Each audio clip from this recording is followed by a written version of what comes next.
আমাদের এই বিজনেস পলিসিটি এই কৃষ্ণনগরটাকে ক্যাপচার করে নিতে হবে, কি বলো? এটা তুমি একদম ঠিক কথা বলেছো। বিজনেস একটা গ্রেট ওয়ে হবে, তারপর ধীরে ধীরে টোটাল কৃষ্ণনগর আমরা দখল করে নেবো। এরপর টোটাল কান্ট্রি।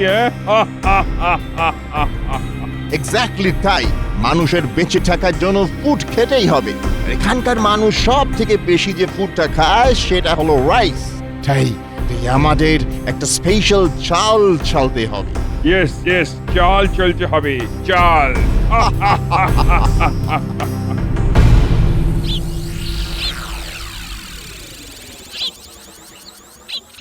বড্ড বেলা হয়ে গেল, এদিকে খিদেতে পেট চুঁচুই করছে। বলি আজ যে তোমার দেরি হলো বড়। আরে রাজসভায় আমার কত কাজ থাকে সে কি তোমার ধারণা আছে গিন্নি? তোমার আর কি, মনের মতো রান্না করো আর খচর খচর করে পান চেপাও। কি রান্না করাটা বুঝি কোনো কাজ নয়? হ্যাঁ, বুঝবে ঠেলা, বুঝবে যখন একদিন রান্না করা বন্ধ করে দেব নিজেকেই তখন তোমার হাঁড়ি ঠেলতে হবে। হ্যাঁ, তুমি কি ভাবছো তোমার এই কথায় আমি দমে যাব? কখনো না। তুমি যখন তোমার বাপের বাড়ি গিয়ে মনের আনন্দে বসে থাকো তখন তো আমাকেই চালে ডালে খিচুড়ি বানিয়ে খেয়ে রাজসভায় যেতে হয় নাকি? কি গো, আমি বাপের বাড়ি থাকলে তুমি খিচুড়ি বানিয়ে খাও নাকি? ভারী মজা তো। হ্যাঁ, নিজে এমন ভাব করে থাকো জানো আমি বাপের বাড়ি গেলে তোমার খাওয়াই জোটে না। এই রে, মুখ ফসকে কি বলতে কি বলে ফেললাম। তুমি আমাকে একদিন খিচুড়ি রান্না করে খাওয়াবে। হ্যাঁ, আচ্ছা আচ্ছা আচ্ছা গিন্নি, সে না হয় হবে। এখন তুমি শিগগির খেতে দাও, দেখি জোর খিদে লেগেছে। আচ্ছা তুমি বসো, আমি তোমার জন্য ভাত আনছি।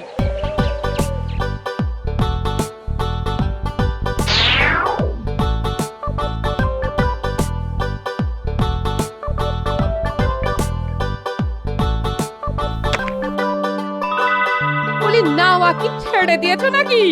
ভাত খাবে তা কই নিয়ে এলে না? না না, এখন আমি আগে খাবো, পরে নাইতে যাবো। গো, যত দিন যাচ্ছে তত তোমার আলসেমিতে ধরছে।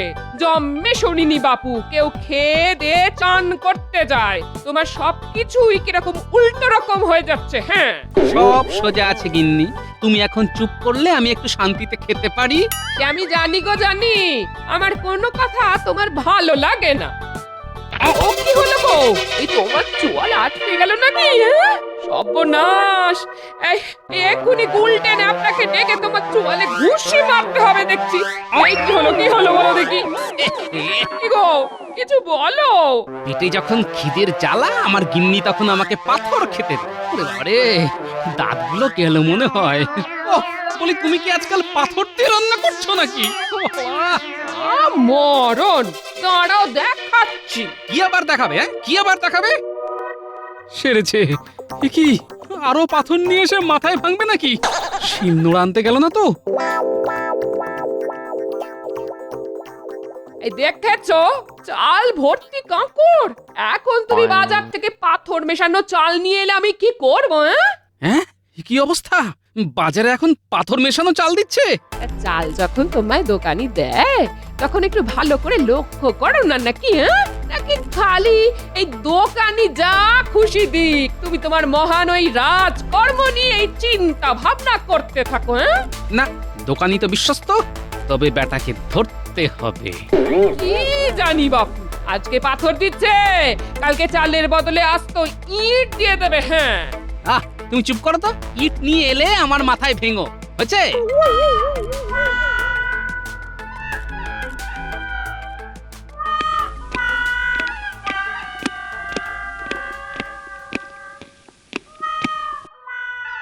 কি ব্যাপার, সিংহাসন খালি, রাজামশাই এখনো আসেননি?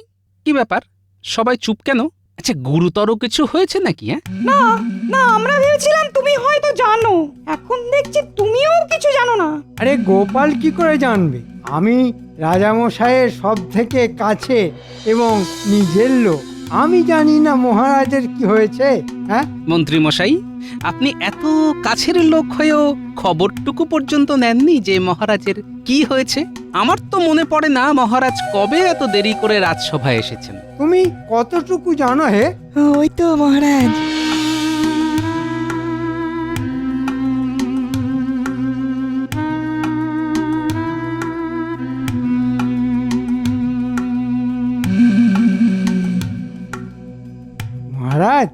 হয়েছে আপনার? হ্যাঁ মহারাজ কি হয়েছে আপনার? আমি যে চিন্তায় শোকে পাথরের মতো বসেছিলাম, ভয়ে কোনো সংবাদ নিতে পারিনি। যদি সত্যি কোনো খারাপ খবর হয়। মহারাজের কি কথা বলতে কোনো সমস্যা হয়েছে? যদি খুব শারীরিক সমস্যা হয় তবে না হয় আজকের দিনটা। না গোপাল, না, কষ্ট হলেও আমি কথা বলবো। কাল রাতে যখন খেতে বসলাম, বেশ সুন্দরভাবে ভাত খাচ্ছি, এমন সময় এমন সময় কি মহারাজ? কোনো শত্রু কি খাবারে বিষ মিশিয়ে দিয়েছে? না না, ভাতের মধ্যে ছিল ভয়ঙ্কর বড় দুটো কাঁকড়, আর সেই কাঁকড় অসাবধানে চিবিয়ে আমার দাঁত দুখানা ভেঙে গেছে। মহারাজ, মহারাজ, যন্ত্রণা কমানোর পচন আমার কাছে আছে, আর আপনার এখন ওই বিশ্রামের প্রয়োজন। মহারাজ, আজকে আমার ভাতের মধ্যে বড় বড় কাঁকড় ছিল। আমি কিন্তু খুব চিন্তিত হয়ে পড়ছি, কারণ আমাদের রাজ্যের চাল এত ভালো যে আগে এরকম কাঁকড় পড়ার উদাহরণ নেই। আহ গোপাল, গোটা রাজ্যের চালের কথা এই মুহূর্তে ভাবার দরকার নেই। সবার আগে দরকার মহারাজের সুস্থ হয়ে ওঠা। হ্যাঁ, তবে এটা খুব সত্যি কথা যে রাজ্যে রাজার ভাতের চালি কাঁকড়, সে রাজ্যের প্রজাদের চালে না জানি কত কি মেশানো আছে। আমাকে খুব শিগগিরই সেই সব জানতে হবে। আচ্ছা, সে নয় পরে ভাবা যাবে, তবে আপনার সাথে সাথে গোপালের চালেও কাঁকড় পড়ল, এটা কেমন জানি সন্দেহজনক। এটা আবার ওর এক চালও হতে পারে। বেশ তো, বেশ তো। আমাকে যদি বিশ্বাস না হয় তাহলে আপনি আসুন আমার বাড়িতে, এক থালা ভাত খেয়ে যান। আমন্ত্রণ রইল। ঠিক আছে, ঠিক আছে, আর কোনো কথা নয়। মন্ত্রী, তুমি তুমি চুপ করো, চুপ করো। মহারাজ, মহারাজ, আপনি আর কথা বলবেন না, আপনার বিশ্রামের প্রয়োজন। বৈদ্য ঠিক বলেছে মহারাজ, আপনার সত্যি বিশ্রামের প্রয়োজন। শোনো, আগামী 3-4 দিন রাজসভা বন্ধ থাকবে। আমি তো আর কথাই বলতে পারছি না। আজ রাজসভা এ পর্যন্তই। ওহ বাবা!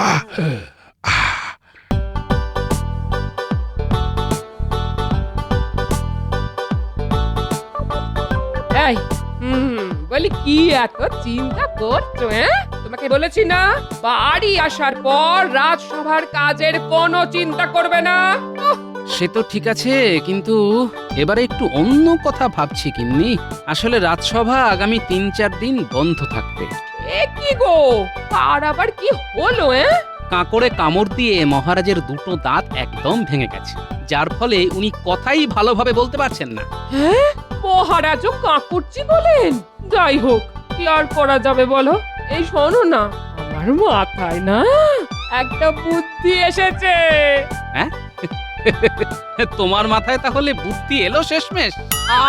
আমি যা বলছি সেটা শোনো। বেশ বেশ, বলো শুনি। আগামী 3-4 দিন তোমার কোনো কাজ নেই। না মানে, কাজের কি অভাব আছে? না, তোমার কোনো কাজ নেই, তুমি আমাকে ঘরে জ্বালাবে, সেই জন্য আমি ঠিক করলাম আমরা যাব। কোথায়? তীর্থ করতে? না না না না, আমার বাপের বাড়িতে। সেটাই আমার তীর্থস্থান, বুঝলে? হ্যাঁ, না বুঝে আর উপায় কি?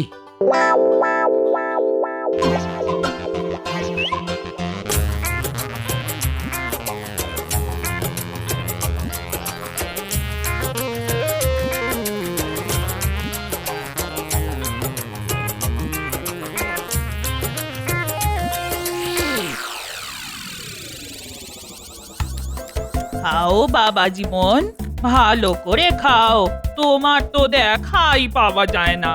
জামাইবাবু তো রাজকার্যে সব সময় ব্যস্ত থাকে। সে কি আর আমি জানি না। রাজকার্য না ছাই, তোমার জামাই বড্ড কুড়ে হয়ে গেছে। হ্যাঁ, এবারেও তো আসতে চাইছিল না, আমি জোর করাতে এলো। আহ তুই চুপ কর না, জামাই বাবা জীবনকে একটু শান্তি মতো খেতে দে। হাতরে দিদি, হ্যাঁ তুই জামাই বাবুকে শান্তিতে খেতে দিস না? হ্যাঁ তা দেখ, তুমি তো তোমার দিদিকে চেনোই। তবে শ্বশুর বাড়িতে এসে ভালো করে খাবার মতো শান্তি আর কোথাও নেই। তোমাদের এত আপ্যায়ন, এত যত্ন আত্মি, এ কোথায় পাবো বলো? যত্ন তো করতেই হবে বাবা, জামাই বলে কথা। বাজার থেকে বেছে বেছে সেরা ইলিশ মাছগুলি নিয়েছি। তুমি আরো দুটো মাছ নাও বাবা জীবন। ওরে বাবা, আর না আর না, পাঁচখানি বড় বড় মাছের টুকরো খেয়েছি, আর হজম করতে পারবো না। জামাই বাবু, মাছগুলোর স্বাদ কেমন ছিল? খুবই খুবই ভালো, খুবই ভালো, কোনো তুলনা নেই। আমি খুব তৃপ্তি করে খেলাম, বুঝলে। তবে সব থেকে ভালো কিন্তু ভাতের স্বাদ, কোনো তুলনা নেই। বহুকাল এত সুন্দর চালের ভাত আমি খাইনি, বুঝলে। তাই না? আচ্ছা ভাই, এই চাল তুই কোথা থেকে এনেছিস? হ্যাঁ, বাজার থেকেই এনেছি। আজ 2-3 সপ্তাহ ধরে বাজারে এই চাল এসেছে। যদিও খুব দামি চাল। বুঝতে পেরেছি, দামি তো হতেই হবে। বুঝলে শ্যালক ভাই, তুমি যে দোকান থেকে চাল নিয়েছিলে, আমাকে সেখানে একবার নিয়ে চলো তো। জামাই বাবু, ওই দোকানটা বাজারের আরেক প্রান্তে। হ্যাঁ চলো না, যাই। এত ভালো চাল, ভাবছি বাড়ি ফেরার সময় এক বস্তা চাল নিয়ে যাব। বাহ, এ তো খুব ভালো কথা। চলুন চলুন জামাই বাবু, আপনাকে ওই চালের দোকানটায় নিয়ে যাই।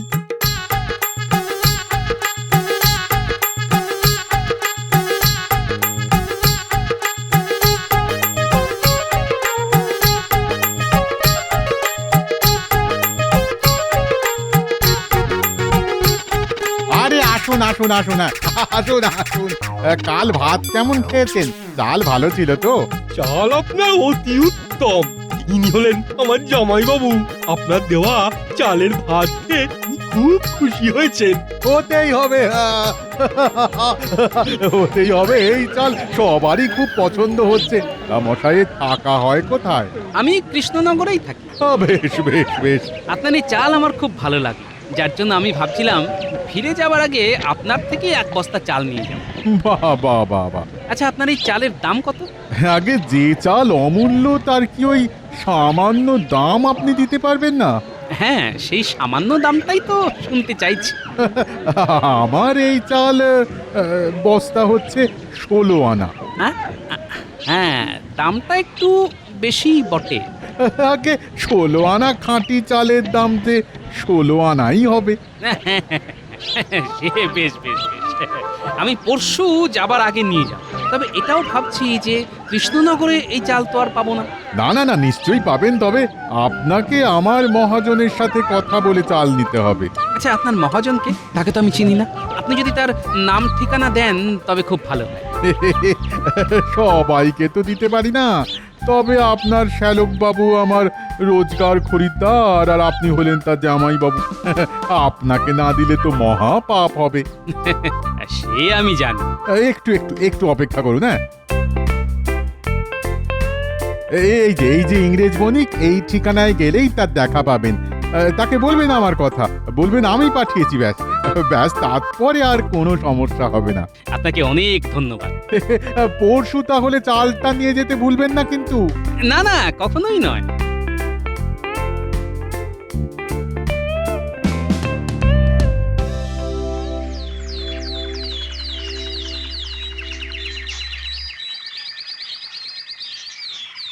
Who are you? এই রে, ইংরেজি তো বুঝি না সাহেব। ওকে ওকে, আমি বাংলা বুঝি। কে আপনি? কি চাই আপনার? নমস্কার, হ্যাঁ নমস্কার। আমি রতন রায়। আমি আসলে চালের নতুন ব্যবসা শুরু করবার পরিকল্পনা করেছি বলেই আপনার এখানে আসা। ও আচ্ছা, বেশ বেশ। কিন্তু ইউ মিন তুমি এই চালের ব্যবসার কি জানো? এই কতটুকু বোঝো বলো তো? নাকি হঠাৎ ইচ্ছে হইল? হ্যাঁ, না না, আসলে আমার অনেক দিন ধরেই ইচ্ছে কৃষ্ণনগরেই চালের দোকান দেওয়া। তবে আর কি, ওই মূলধন একটু কম পড়ে গেছিল, সেটা জোগাড় করতেই যা একটু দেরি হলো, না হলে আরো আগেই শুরু করতাম। আহা, মূলধন জোগাড়ি শেষ কথা নয়, এর সঙ্গে আরো কিছু কথা আছে, তবে সেটা 1 নম্বরই আর 2 নম্বরই। এটা না বুঝলে যে তুমি ব্যবসা করিতে পারবে না। ও এরকম হয় বুঝি? কিরকম ব্যাপারটা? এই দেখো, এটা হলো 2 নম্বরই কাঁকর ভর্তি চাল। এই চালও তো আমাকে চালাতে হইবে। ঠিক ঠিক। এখান থেকে পাশের সব রাজ্যে আমার চাল যায়। পরশুদিন আমার এখান থেকে এই 2 নম্বরই চাল কৃষ্ণনগরে যাইবে, সেখান থেকে 1 নম্বরই চাল আসিবে, যেগুলো আমি অনেক বেশি দামে পাশের রাজ্যে বিক্রি করিতে পারবো। ও বাবা, তাই বলছি, তুমি দোকান না খুলে আমার এখানে টাকা ঢালো, লালে লাল হয়ে যাবে। দোকান করে অত কামাই করিতে পারবে না। বেশ বেশ, আমাদের মনে হয় খুব শিগগির আবার দেখা হবে।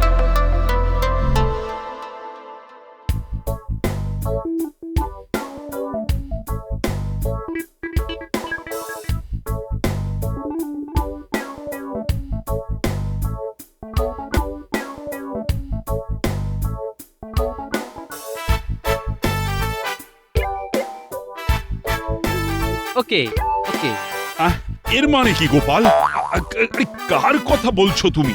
কিছু না মহারাজ, ওই ইংরেজরা যখন কোনো কথা খুঁজে পায় না, তখন বলে ওকে ওকে।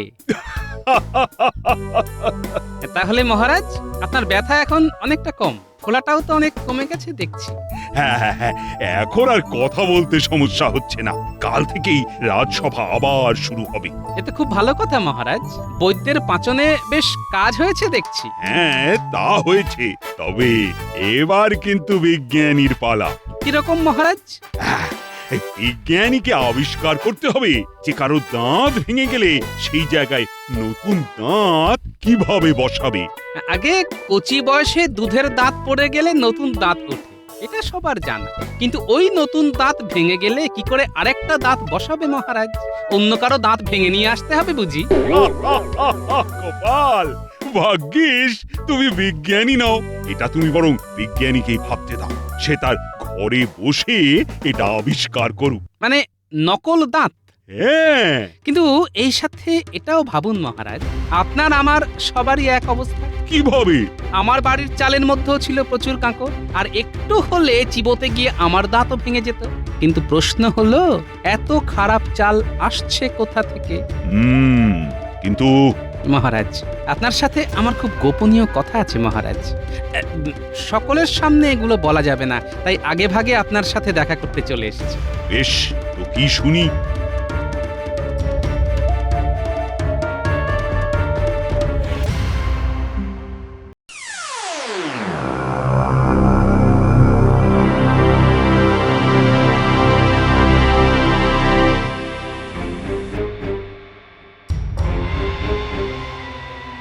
মহারাজ, বলো গোপাল। দেখুন মন্ত্রী কি করছে। দেখতেই তো পাচ্ছি বিশ্বাসঘাতকটাকে।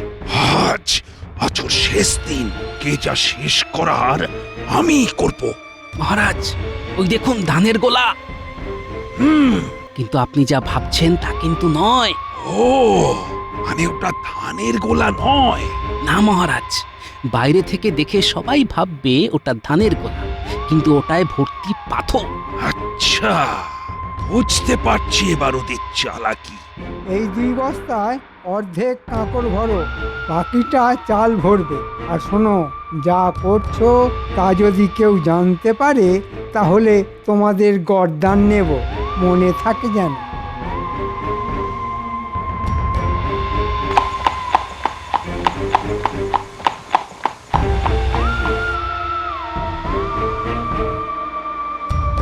আরো 3 গাড়ি ভর্তি পাথর আসিয়াছে।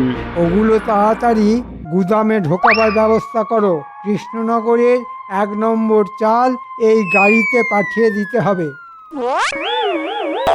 কি হলো সাহেব? মহারাজ আমাকে মাফ করিয়া দিন, মহারাজ আমাকে মাফ করিয়া দিন। শোনো, তুমি বিদেশি, তাই যেখান থেকে এসেছো সেখানে চলে যাও। তোমাকে এখানে ব্যবসা করার অনুমতি আমি দিচ্ছি না। আর আমার রাজ্য ছাড়া আমার পাশের কোনো রাজ্যে তোমাকে যেন দেখতে না পাই, তাহলে কিন্তু তোমাকে আমি বন্দি করব। ওকে ওকে। গোপাল দেখো, ইংরেজের মুখে আর কথা নেই, তাই বলছে ওকে ওকে। ভাগো ভাগো এখান থেকে। কি বলেছিলাম না আবার দেখা হবে? মহারাজ আপনি এখানে এত রাতে মানে আপনার কি ভালো ভাতের চাল লাগবে? ও ভাগা, হ্যাঁ, আমার রাজ্যের মন্ত্রী হয়ে এখানে এসে ইংরেজের সাথে শার্ট করে 2 নম্বরই পাথর মেশানো চাল রাজ্যের চারিদিকে ছড়িয়ে দেবার শাস্তি জানো? মহারাজ এ কি বলছেন? আমি তো তদন্ত করতে এসেছিলাম।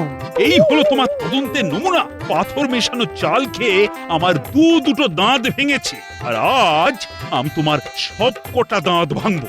ওরে বাবা রে, ওরে বাবা রে, হায় হায়, আমার দাঁত, আমার দাঁত। হ্যাঁ মহারাজ, মন্ত্রীর একটি দাঁতও আস্ত রাখবেন না। আমি আগেই বলেছিলাম যে মন্ত্রী ছাড়া এত বড় কুকর্ম আর কেউ করতে পারবে না। আ আ ও ও ওরে বাবা রে, হায় হায় হায় হায়, আমার দাঁত, আমার দাঁত কোথায়? যোগ্য শাস্তি মহারাজ। সত্যি গোপাল, তুমি ছাড়া এই সমস্যার সমাধান হতো না। ভাবিয়েছিলাম ফার্স্টে বিজনেস করিব, ইনকাম করব, তারপর স্লোলি কৃষ্ণনগর দখল করিব, কিন্তু কিন্তু আমার সব প্ল্যান ওয়াটার হয়ে গেল। ও গড!